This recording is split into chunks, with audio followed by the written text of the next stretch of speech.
Donc moi je m'appelle Nora, mon nom de famille c'est quand même Vincent Michelin et je fais des sculptures en tête feutrée à l'aiguille et je vous invite à faire une promenade dans ma galerie de sentiments humains. Alors on va s'arrêter de temps en temps. Les noms de mes sculptures sont toujours évocateurs de quelque chose de soit d'actuel, soit de qui me tient particulièrement à cœur. Là, par exemple, vous avez un trio de sculptures qui s'appelle Concours de beauté chez les spermatozoïdes. Donc, je vous laisse l'interpréter à votre manière. Vous avez aussi là une injonction patriarcale. J'ai un lien avec la nature qui est naturel. Avec la nature, ça va bien.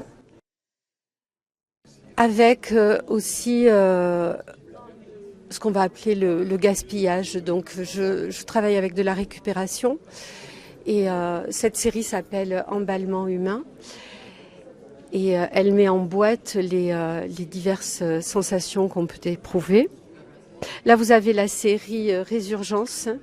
L'idée de base de cette série c'était de travailler la couleur comme source de vitalité. Et la couleur qui envahit les visages et qui leur donne de la vitalité. Après, j'aime bien travailler avec l'humour aussi.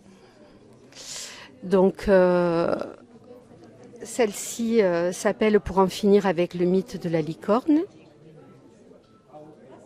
Puis celle-là que j'aime bien aussi, qui fait penser à un joli bouquet de fleurs, qui s'appelle en fait masculiniste. Il y a une virgule après qui dit on ne peut plus rien pour eux, leur cerveau a migré. Et celle-là, là Celle-ci s'appelle Multiplication. Alors, je trouve qu'elle porte bien son nom. Ton inspiration se déclenche comment? Mon inspiration est toujours présente. En fait, j'ai toujours quelque chose à dire. Et je le dis avec mes sculptures. Et chaque sculpture représente une émotion? Chaque sculpture représente un moment, un instant T dans ma vie. Tu es tombée dans l'art à quel âge? Je suis pas tombée, j'en suis sortie.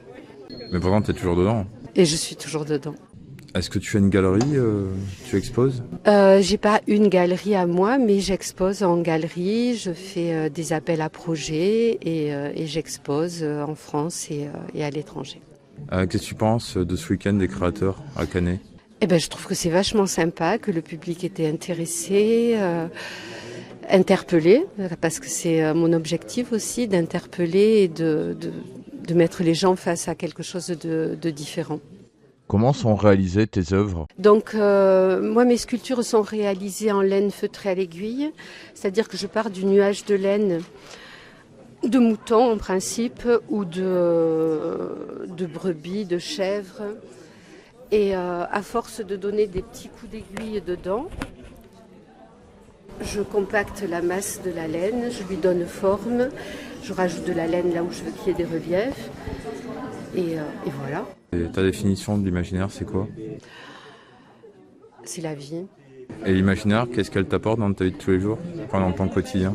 Parce que tu es dedans, hein. En fait, l'imaginaire, c'est, j'ai envie de dire que c'est un état d'esprit. Ça travaille toujours dans la tête. On est toujours en train de projeter des choses, de les interpréter et pour ma part, de les restituer de cette manière-là.